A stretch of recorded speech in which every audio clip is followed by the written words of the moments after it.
Ooh, they really didn't expect to see this happening. Because new polls are out and it doesn't look good for Kamala Harris. And she's now losing in almost all the swing states. Boy, what I'd give to see this again on November 5th. New York Times now has it at 95% chance that Donald Trump is going to be president. Are you insane, you pathetic losers? Cenk's worried, really worried, and you love to see it. I have not been this worried in a long time. Kamala started playing prevent defense with too small a lead. By having her surrogates tell everyone how pro-business she is, she accidentally gave up the mantle of the change candidate.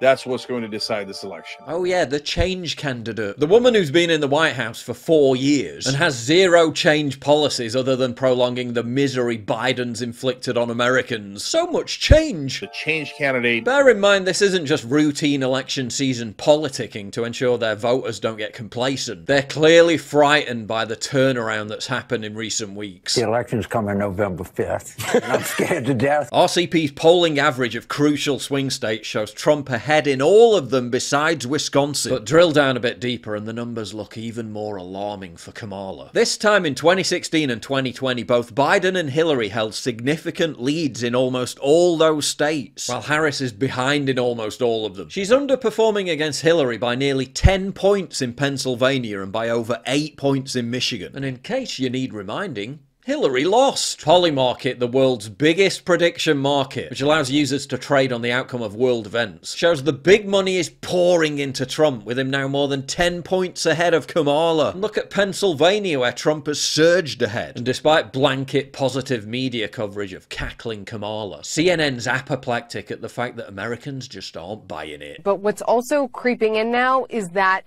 anxiety. The reason for that is because these polls are not really moving. Despite multiple battleground blitzes, despite the opportunities she has had across media outlets, there is still not a lot of movement from voters who are moving more towards her versus former President Donald Trump. In fact, I had one source describe it to me this way, quote, "People are nervous. They know the polls are tight. And a lot of us are having these flashbacks to 2016 too. We know when it can go the wrong way and it can still feel fresh." Well, imagine my shock that voters aren't connecting with someone who spent the first 2 months hiding from them, refusing to explain her policies, refusing to do interviews. And when she finally does do some interviews, spends half her time putting on weird fake accents. Have you no empathy, man?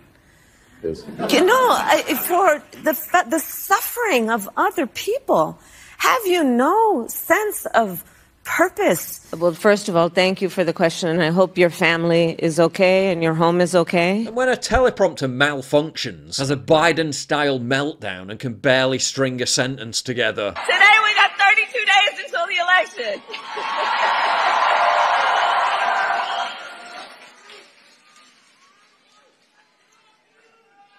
So 32 days. 32 days. Okay, we got some business to do. We got some business to do. All right. 32 days. Teleprompters go out, but she lost a teleprompter last week. Did you see it?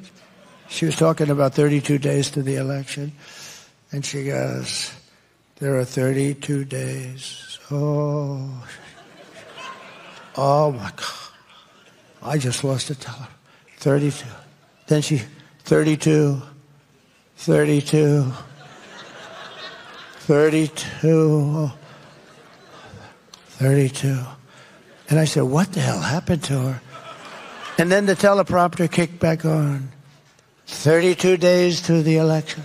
It really is unthinkable that Americans could be facing 4 years of Kamala Harris, especially after 2 attempts on Trump's life. The first nutcase appeared in a BlackRock video and the second in a video promoting prolonging the war in Ukraine. RFK has vowed to help Trump make America healthy again, but the deep state, via massive funding from the likes of BlackRock, is firmly behind Kamala. No surprise then that BlackRock is one of the largest investors in the 3 biggest pharmaceutical companies. Johnson & Johnson, Merck & Co. and Pfizer. They don't want Trump back in office because he threatens their ability to control your health freedom. Which brings me to today's video sponsor, Black Forest Supplements. The FDA is targeting their flagship product, NMN. They want to turn NMN into the first anti-aging prescription drug, monopolize the market and ramp up the prices. Why? Because NMN works. It's a game changer. A recent Harvard study showed that NMN can help reduce weight, cholesterol, and even blood pressure in overweight adults. This thing has been dubbed the limitless pill. Some say it's like the fountain of youth in a bottle. Well, you know what they say.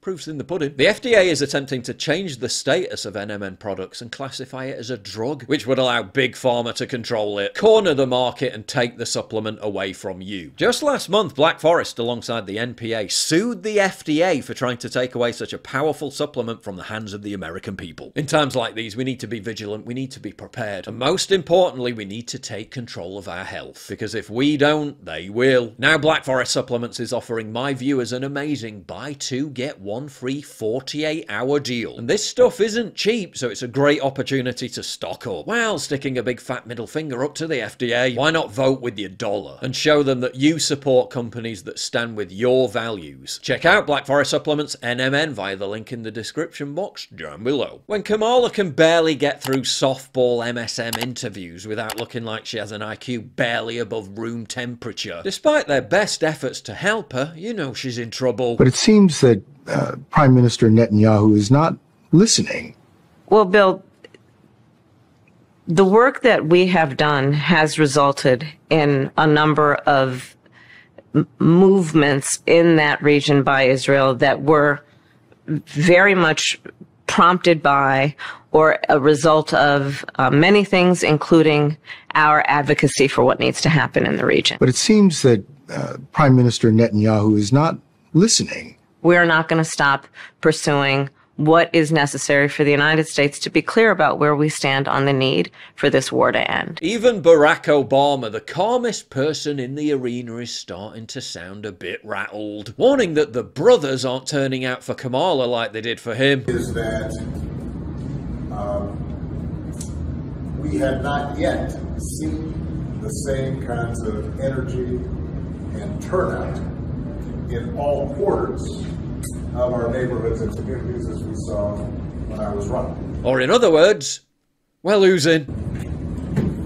This is definitely not an expression that exudes confidence. In fact, the simmering undercurrent of panic is palpable. Now, I also want to say that seems to be more pronounced with the brothers. When 40% of black voters in Democratic metropolises like New York are saying they're going to vote for Trump, that's got to be sounding deafening alarm bells for Kamala. Trump is only down 11 points on Harris in New York. That's incredible. And what's fascinating is Trump does pretty poorly with New York Republicans, at least compared with Harris and Democrats. But the independent signal is going really strong for Trump by 9 points. Trump doesn't do that great in the white vote, probably because of the urban vote. But in the sample, Trump's getting 40% of the black vote in New York. That is huge. In fact, Harris is getting so desperate, she's now defaulting to Hillary Clinton's tiresome, glib, "I'm with her" sloganeering. Vote for me because I'm a woman, and if you don't, well, you must hate women. And I'm sick of so-called men domineering, belittling, and controlling women just so they can feel more powerful. That's not how my mama raised me. I love women. I love women who support their families. Women who decide not to have families. Women who take charge. And I'm man enough to help them win.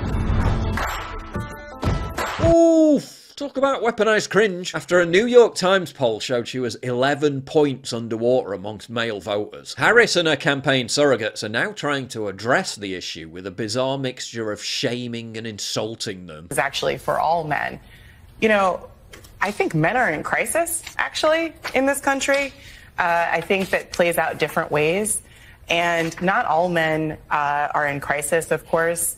And not all men are just at home listening to Joe Rogan, being angry or being recruited to fascism. Some just need therapy. Allowing this kind of drift toward this faux masculinity that we see Donald Trump evincing. Telling them to get therapy, demanding they stop listening to Joe Rogan and calling them fascists. Wow, I'm sure that's going to convince them. Kamala's so desperate, she's apparently planting her own script writers in supposedly random town hall audiences. That unlike my opponent, who got handed $400 million on a silver tray and filed for bankruptcy 6 times, Newt Gingrich predicted this could just be the start of Kamala's downfall. My guess is that we're in the early stages of watching her collapse. And if the carefully massaged, deliberately weighted public polls are looking bad for Kamala, imagine how terrible the internal polling is. According to pollster Mark Halperin, it's so bad they'd just rather pretend it doesn't exist. There's a branch of the Democratic Party that I would say can't handle the truth. I'm not rooting for Trump or saying he's going to win, but I am telling you that Democrats, including people who are polling, for instance, for Democratic Senate candidates in states that are battleground states, they're really worried. There are people working for Kamala Harris who are really worried. If you want Harris to win, that's better than doing what the Clinton people did in 2016. Pretend it's not happening. 25 days to go. If you value what I do and you want to help support me, please visit pauljosephwatson.locals.com and either pledge a one-time donation or subscribe to join my community, get early access videos, and message me directly. And exclusive live streams coming soon too. Promise. Check out the Locals link down in the description. And don't forget to take a look at the brand new website modernity.news. That's where you'll find all my content, including exclusive articles. That's modernity.news.